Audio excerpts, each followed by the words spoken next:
Hola mis cachorros, ¿cómo están? Ya los estaba extrañando, ¿eh? Vamos a ver antebrazo, grupo posterior y grupo externo. A nivel posterior los músculos se disponen en dos planos. Un superficial donde tenemos arriba el anconio y abajo de afuera adentro el extensor común de los dedos, el extensor propio del meñique y el cubital posterior. Y en un plano profundo, de arriba abajo y de afuera adentro, el separador largo del pulgar, el extensor corto del pulgar, el extensor largo del pulgar y el extensor propio del índice. Todos en ese orden. Vamos a recordar en una cara posterior de antebrazo óseo las diferentes inserciones óseas. Acá lo tenemos un poco más ampliado: interno, externo, antebrazo derecho. En el borde posterior del cúbito, que es un borde que tenía forma de S itálica, no sé si se acuerdan, se insertan hacia arriba el cubital anterior, que no pertenece al grupo posterior, pero como se inserta, se los marco. Y por debajo, el cubital posterior. En la cara interna, o la parte más externa, perdón, del olecranon, en la parte posterior, el anconio, parte posterior y externa del olecranon.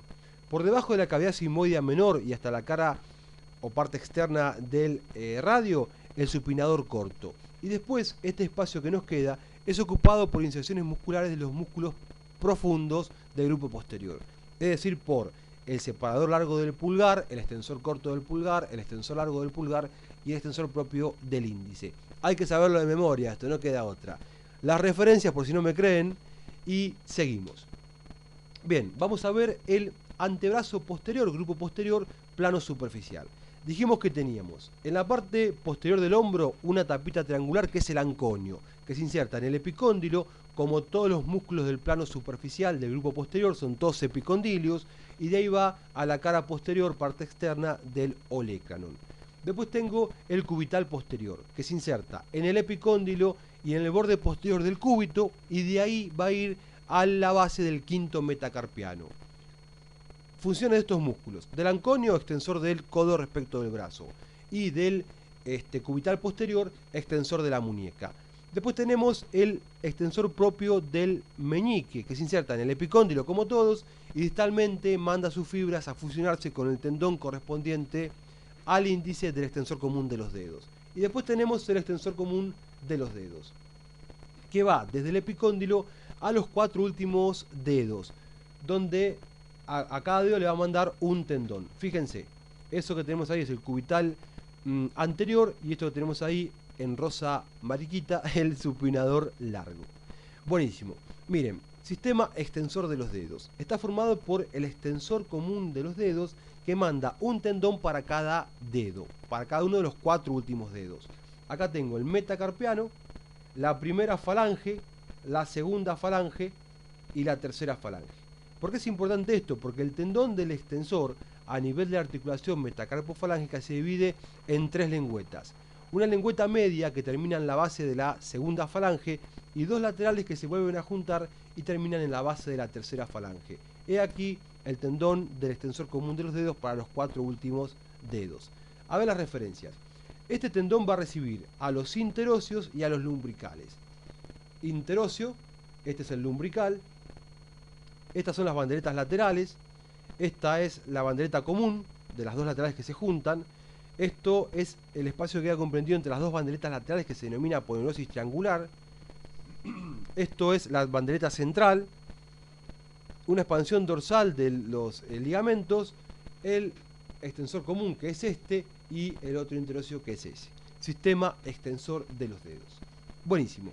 Antebrazo, plano profundo. Teníamos de arriba abajo el separador largo, el extensor corto, el extensor largo y el extensor propio del índice. Los tres primeros son del pulgar.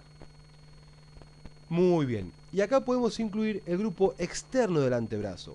Así que vamos a sacar estas referencias. Señor director, las referencias, por favor. Qué pirucho que estoy, ¿eh? Muy bien. Entonces, el grupo externo del antebrazo, tenemos cuatro músculos, que son de profunda superficial, el supinador corto, el segundo radial, el primer radial y el supinador largo o húmero estilo radial.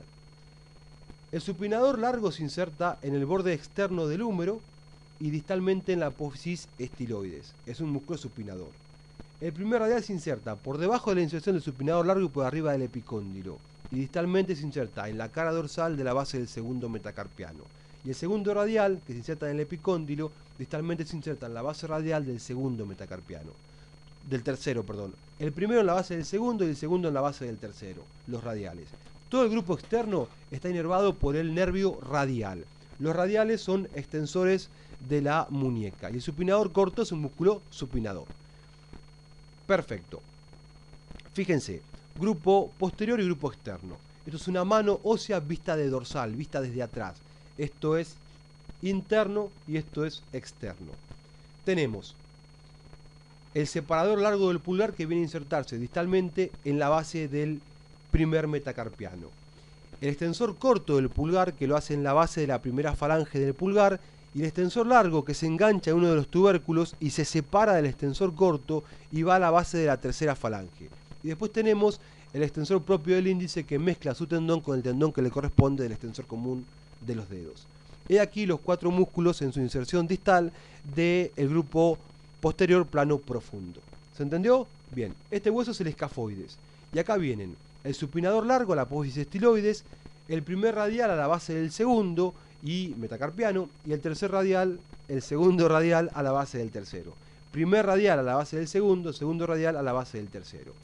Se me delimita entre los dos tendones del extensor un espacio conocido como tabaquera anatómica, que tienen que conocer.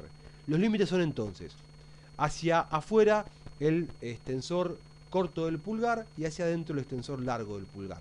Y tengo un hueso como contenido, un hueso que es el escafoides, 2 músculos que son los músculos radiales primero y segundo, y una arteria que es la arteria radial, que viene del canal del pulso, desde ventral, se hace dorsal, luego perfora este primer espacio interoso y se vuelve a hacer ventral.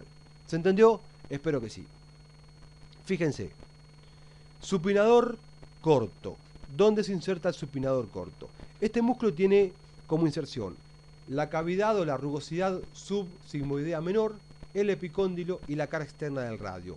Entre esos 3 puntos se va a insertar el supinador corto. Es un músculo muy profundo, acá lo vemos, supinador corto, acá lo vemos, supinador corto, perforado por el nervio radial. Este es el supinador largo, exactamente, que va a la apófisis estiloides. Entonces, tiene 2 haces el supinador corto. Un haz profundo que va de la rugosidad subsigmoidea menor, rodea el cuello, la parte superior del radio y va a la cara externa de este. ¿Se entiende? Sí, se entiende. Haz profundo. El haz superficial se expande desde la rugosidad subsigmoidea menor al epicóndilo y desde esa cuerda tendinosa viene bajando y abraza la articulación del codo. Haz superficial. Entre ambos se delimita un canal que se denomina canal de Frost, por donde pasa la raíz posterior del nervio radial, que va a inervar a todo lo que es el grupo posterior y externo del antebrazo. Acá les marco la tabaquera anatómica de vuelta entre el extensor corto y el extensor largo, conteniendo a los músculos radiales. Primer radial a la base del segundo metacarpiano, segundo radial a la base del tercer metacarpiano. Y bueno, nada, espero que se haya entendido. Me cansé mucho porque tuve que grabarlo muchísimas veces este video. Les mando un abrazo grande y bueno, espero los comentarios, gente. Cuídense. Hasta luego.